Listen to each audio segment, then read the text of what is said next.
ह्या चित्रपटाची सुरुवात होते व आपण चैत्याला पाहतो, जो की त्याच्या गावातील नदीत पोहत असतो. पण तेवढ्यात त्याची मैत्रीण, जिचं नाव देवी असतं, ती तिथे येते व चैत्याचे कपडे उचलून पळून जाते. पण चैत्य तिच्या मागे गेल्यानंतर लवकरच ती चैत्याचे कपडे त्याच्याकडे फेकून पळून जाते. आता इथे देवीची आई, जी की मासे विकायचा व्यवसाय करत असते, ती चैत्याला काही मासे देते, जे घेऊन तो त्याच्या घरी येतो. आता चैत्याच्या घरच्यांबद्दल सांगायचं झालं तर त्याच्या घरात त्याची आजी, तो आणि त्याचे आई वडील राहतात, जे की चैत्याला खूप जीव लावतात. आता इथेच या चित्रपटाचं पहिलं गाणं आहे जाऊ दे नवं नावाचं, ज्यात दाखवलं आहे की चैत्य त्याच्या मित्रांसोबत विट्टी दांडू खेळत असतो, जे खेळताना त्याच्या पायात काटा रुततो. तसेच पुढे घरी आल्यावर चैत्याची आई तो काटा काढून टाकते. यानंतर आपण चैत्याच्या मित्राला पाहतो, ज्याचं नाव बच्चन असतं. इथे बच्चन चैत्याशी बोलत असताना चैत्य त्याला सांगतो की माझी आई मला खेळायला पाठवत नाही, ज्यावर बच्चन त्याला सल्ला देतो की तू तुझ्या आईला काही न सांगता गपचूप खेळायला येत जा, ज्यामुळे जी बाकीची मुलं त्याला चिडवत असतात ती चैत्याला चिडवायचं बंद करतील.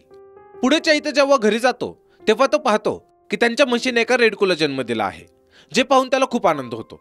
तसेच पुढे शाळेत तास सुरू असताना त्या रेडकूचे चित्र वहीत काढल्यामुळे चैत्याला त्याच्या वर्गातून बाहेर काढून शिक्षा देताना देखील आपण पाहतो.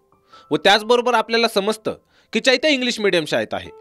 पुढे एक दिवस चैत्य व देवी जेव्हा नदीकाठी खेळत असतात तेव्हा चैत्याला एक हिरा सापडतो, पण चैत्याला माहीत नसतं की ते नक्की काय आहे. त्यामुळे चैत्य तो हिरा त्याच्याजवळ तसाच ठेवतो. आता इतक्यात गावाहून चैत्याचा मामा येतो, जो की चैत्याला चांगला ओळखत असतो, पण चैत्य मात्र त्याला ओळखत नसतो. यानंतर हे दोघे घरच्या वाटेने जात असताना चैत्याचा मामा त्याला एक खेळणं देतो आणि बोलता बोलता सांगतो की हे खेळणं तुझ्या आईने दिलं आहे. तसेच तो सांगतो की ही जी तुझी आई आहे ती तुझी खरी आई नाही, यांनी तुला दत्तक घेतलं आहे. तुझी खरी आई दुसऱ्या गावात राहते आणि तिचाच मी सख्खा भाऊ आहे. प्रत्यक्ष चैत्याचे वडील, ज्यांचं नाव शंकर असतं, त्याआधी त्यांच्या भावांसोबत त्याच गावात राहायचे जिथे आता चैत्याची खरी आई व मामा राहतोय. पण शंकरच्या भावांना त्यांच्या आईची म्हणजे चैत्याच्या आजीची आठवण आलेली असते, त्यामुळे तिला त्यांच्याकडे घेऊन येण्यासाठी चैत्याच्या मामाकडे त्यांनी निरोप दिलेला असतो. पण सध्या चैत्याची परीक्षेवर राहण्यात जास्त काम असल्यामुळे शंकर त्याच्या आईला त्यांच्या भावांकडे घेऊन जाऊ शकत नाही. तसेच इथे चैत्याच्या मामाला कळतं की चैत्याला अजून यांनी त्याच्या खऱ्या आईबद्दल सांगितलेलं नाही. त्यामुळे तो चैत्याला एकट्यात सांगतो की मी जे तुला तुझ्या खऱ्या आईबद्दल सांगितलेलं आहे ते तू तुझ्या या आईला सांगू नकोस, नाहीतर तुझी ही आई घाबरून तुला तुझ्या खऱ्या आईला भेटू देणार नाही. यावर चैत्य हो म्हणतो. तसेच तो मामाला त्याच्या खऱ्या आईचं नाव विचारतो, जे असतं पार्वती. यानंतर एक दिवस चैत्य घरात एक मराठी चित्रपट बघत असतो, ज्यात दाखवतात की एक मुलगी हरवलेली असते आणि त्यामुळे तिची आई तिच्यासाठी रडत असते व लवकरच ती मुलगी त्या आईला सापडते देखील. त्याचबरोबर त्याच रात्री बच्चनची आई देखील बच्चनसाठी रडत असते, कारण बच्चन काल रात्रीपासून घरी आलेला नसतो. खरं तर बच्चनला बहुतेक वडील नसतात आणि बच्चन सारखा वाईट मुलांच्या संगतीत असतो, त्यामुळे त्याला सारखे पोलीस कोणत्या ना कोणत्या कारणाने चौकीत नेत असतात. तसेच बच्चनच्या काळजीपोटी त्याची आई रडत आहे हे चैत्य देखील पाहतो. आता दुसऱ्या दिवशी सकाळी एक पोलीस बच्चनला घरी सोडतो आणि घरी त्याच्या आईने त्याला विचारल्यावर तो सांगतो की त्याला पोलीस चौकशीसाठी घेऊन गेले होते. यानंतर बच्चन व चैत्य जेव्हा रानात वॉशरूमसाठी जातात तेव्हा चैत्य त्याला सांगतो की तुझी आई तुझ्यासाठी खूप रडत होती. तसेच तो त्याला विचारतो की तुझी ही आई खरी आहे का, ज्यावर बच्चन त्याला सांगतो की प्रत्येकाची आई खरीच असते आणि माझी आई देखील खरीच आहे. आता चैत्य त्याला सांगतो की ही जी माझी आई आहे ती खरी नाहीये आणि हे मला माझ्या मामांनी सांगितलं, ज्यावर बच्चन त्याला म्हणतो की तुझ्या मामाने तुला खोटं देखील सांगितलं असेल. यावर चैत्य म्हणतो की तू जेव्हा 2 दिवस घरी नव्हता तेव्हा तुझी आई तुझ्यासाठी रडत होती, पण मी आजपर्यंत माझ्या आईला माझ्यासाठी रडताना नाही पाहिलं. आता चैत्याची ही आई खरी आहे की खोटी हे पाहण्यासाठी बच्चन त्याला एक युक्ती सुचवतो. तो म्हणतो की आम्ही परवा जंगलात फिरायला जाणार आहोत, तू पण चल आमच्यासोबत, त्यानंतर आपण बघूत की तुझी आई तुझ्यासाठी रडते की नाही. यानंतर एक दिवस चैत्य गुपचूप घरातून निघतो व बच्चन सोबत जंगलात जातो. इथे बच्चन व त्याचे बाकीचे मित्र जंगली प्राण्यांना पकडण्यासाठी जंगलात एक तार पसरवतात व त्यामध्ये करंट सोडतात. तसेच पुढे हे सर्व वाट बघत बसतात की एखादा प्राणी त्या तारेला करंट लागून त्यांच्या तावडीत सापडतं की नाही. आता इकडे रात्र झाली तरी चैत्याचा काहीच पत्ता लागत नसल्याने त्याची आई खूप रडत असते. पण सकाळ झाल्यावर बच्चन जेव्हा चैत्याला गावाच्या बाहेर सोडून हे पाहायला घरी येतो की चैत्याची आई चैत्यासाठी रडत आहे की नाही, तेव्हा त्याला कळतं की चैत्याची आई चैत्यासाठी खूप चिंतेत आहे व ती खूप रडत आहे. आता इथे तो सर्वांना सांगतो की चैत्य त्याच्यासोबतच होता. तसेच तो जाऊन चैत्याला घेऊन येतो व येत असताना तो वाटेत चैत्याला सांगतो की तुझी आई तुझ्यासाठी खूप रडत होती. जे ऐकल्यावर चैत्य खूप आनंदी होतो. पण चैत्य जेव्हा घरी येतो तेव्हा त्या चैत्याला खूप मारते, ज्यामुळे चैत्याला पुन्हा वाटायला लागतं की त्याची ही आई खरी नाहीये. त्यामुळे बच्चन व चैत्य पुन्हा भेटल्यावर तो बच्चनला सांगतो की ही जर माझी खरी आई असती तर तिने मला एवढं मारलं नसतं. इथे बच्चन त्याला समजावतो की हीच तुझी खरी आई आहे, जी तुझ्यावर खूप प्रेम करते. पण चैत्य त्याचं न ऐकता हे ठरवतो की आता तो त्याच्या खऱ्या आईला भेटणार. यानंतर दाखवतात की चैत्याची आई त्याच्या वडिलांना सांगते की तुम्ही तुमच्या आईला गावाला सोडत नाहीत, त्यामुळे ते त्यांचा सर्व राग माझ्यावर काढत आहेत. त्यामुळे तुम्ही त्यांना गावाला घेऊन जा. ज्यावर चैत्याचे वडील हो बोलतात. तसेच हे सर्व चैत्य देखील ऐकत असतो आणि त्याला समजतं की त्याच्या परीक्षा आहेत, त्यामुळे त्याच्या आई त्याला आजीसोबत गावाला नाही जाऊ देणार व त्यामुळे चैत्याला त्याच्या खऱ्या आईला भेटता देखील येणार नाही. आता चैत्याला कसंही करून त्याच्या परीक्षा संपेपर्यंत आजीला इथेच थांबून ठेवायचं असतं. त्यामुळे तो हे सर्व बच्चनला सांगतो आणि बच्चन त्याला हा उपाय देतो की तू तुझ्या आजीला काही करून आजारी पाड, ज्यामुळे तुझी आजी आणखी काही दिवस इथेच राहील. तसेच तोपर्यंत तुझ्या परीक्षा पण संपतील आणि आजी बरी झाली की तू तुझ्या आजीसोबत गावाला जाऊ शकशील. आता ही आयडिया चैत्याला बरोबर वाटते व तो त्याच्या आजीला आजारी पाडण्यासाठी तिच्या वाटेत गोट्या फेकतो, ज्यामुळे तिचा पाय घसरतो. इथेच चैत्याची आई देखील असते. ती लगेच चैत्याच्या आजीला एका टेबलावर बसवते व चैत्याकडे त्यांच्या रेडकोला देऊन म्हशीचं दूध काढायला लागते.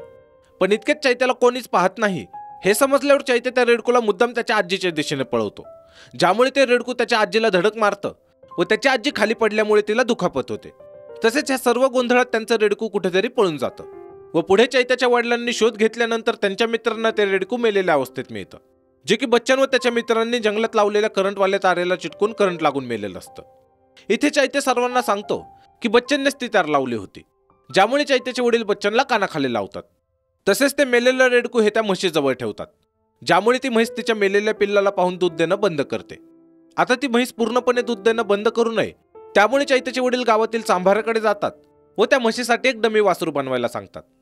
यानंतर एक दिवस बच्चनची चौकशी करण्यासाठी त्याच्या घरी पोलीस येतात, पण बच्चन त्याच्या काकांकडे गेलेला असतो. त्यामुळे चैत्याचे वडील पोलिसांना समजावून तिथून पाठवून देतात. आता चैत्याची परीक्षा संपते व त्याची आजी देखील बरी झालेली असते. त्यामुळे चैत्याचे वडील त्यांच्या आईला घेऊन गावाला जाणार असतात. तसेच चैत्याला हे कळल्यावर चैत्य त्याच्या आजीसोबत गावी जाण्याचा हट्ट करतो, पण त्याच्या आई त्याला जाऊ देत नसते. त्यामुळे चैत्य त्याच्या आजीजवळ हट्ट करतो व चैत्याच्या आजीच्या सांगण्यावरून इच्छा नसताना देखील चैत्याची आई चैत्याला त्याच्या आजीसोबत पाठवते. तसेच हे नदीच्या वाटेने जात असताना वाटेत चैत्याला देवी आवाज देते. इथे देवी त्याला विचारते की तू परत केव्हा येणार आहेस. त्यावर चैत्य तिला सांगतो की तो त्याच्या खऱ्या आईजवळ चालला आहे, त्यामुळे तो आता परत कधीच येणार नाही. तसेच तो त्याच्या जवळचा तो हिरा तिला देतो, जो त्याला नदीत सापडला होता. पुढे सर्व नदी ओलांडून जात असताना तो बैलगाडीवाला चैत्याच्या वडिलांना त्यांच्या घरच्यांबद्दल विचारतो, ज्यावर ते सांगतात की हे तिघे भाऊ आहेत. 2 माझ्यापेक्षा मोठे आहेत आणि मी सर्वात लहान, त्यामुळे माझ्या मोठ्या भावांनी माझ्या आईला माझ्याकडेच ठेवलं आहे. तसेच इकडे दाखवतात की देवीची आई जेव्हा मासे विकायला चैत्याच्या घराजवळ येते, तेव्हा ती चैत्याच्या आईला बोलत असताना म्हणते की चैत्याने देवीला सांगितलं आहे की तो त्याच्या दुसऱ्या आईला भेटायला चालला आहे म्हणून. नक्की तो कुठं गेला आहे. आता हे ऐकल्यावर चैत्याच्या आईला समजतं की चैत्याला बहुतेक माहीत झालं आहे की तो तिचा मुलगा नाही. त्यामुळे त्या चैत्याची वही तपासतात, ज्यात त्याच्या खऱ्या आईचं नाव, जे की पार्वती आहे, ते लिहिलेलं असतं.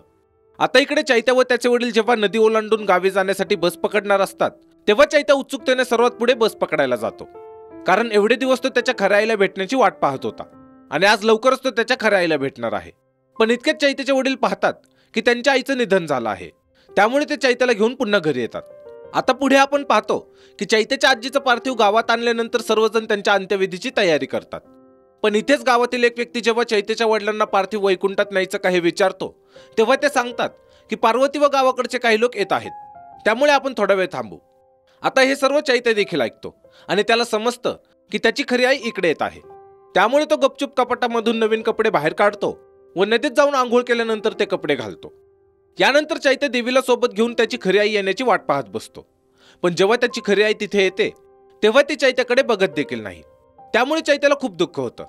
तसेच पुढे आपण पाहतो की जेव्हा चैत्याच्या आजीचं पार्थिव घेऊन जाणार असतात, तेव्हा सर्व दुःखात असतात. पण चैत्य मात्र या आनंदात असतो की त्याला आज त्याच्या खऱ्या आईला पाहता आलं. त्याचबरोबर चैत्य सारखं त्याच्या खऱ्या आईच्या म्हणजेच पार्वतीच्या पुढे पुढे जात असतो, जेणेकरून तिने याला पाहावं व याच्याशी काहीतरी बोलावं. पण आपण पाहतो की पार्वती चैत्याकडे बघतच नाही.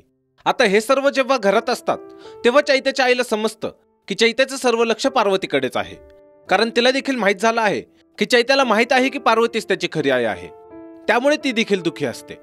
तसेच इथे चैत्य पार्वतीचं लक्ष वेधण्यासाठी त्याच्या मामाने दिलेलं खेळणं घेतो व मुद्दाम पार्वती समोर त्याच्यासोबत खेळत असतो. प्रत्यक्षात हे खेळणं पार्वतीने चैत्याच्या मामाकडे चैत्यासाठी पाठवलं होतं आणि हे चैत्याला त्याच्या मामाने सांगितलेलं पण असतं. तसेच आपल्याला समजतं की पार्वती मुद्दाम चैत्याकडे दुर्लक्ष करत आहे. इथेच हे सर्व चैतेची आई देखील पाहत असते. त्यामुळे ती चैतेजवळ चहाचा ट्रे देते व सर्वांना चहा द्यायला सांगते. पण यावेळी देखील पार्वती चैत्याकडे न पाहता चहाचा कप उचलते, जे पाहून चैत्य व त्याच्या आईला खूप वाईट वाटतं.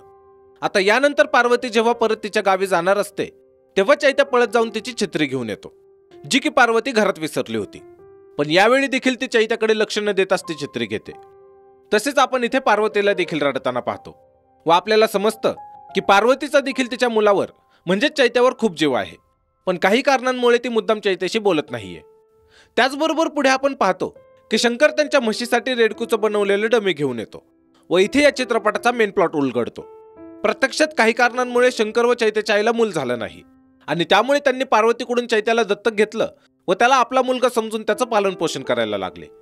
आणि यांची म्हैस तिच्यासाठी शंकरने आणलेलं हे जे रेडकूचं डमी होतं ते चैत्या व त्याला दत्तक घेतलेल्या त्याच्या पालकांचीच गोष्ट दर्शवतं.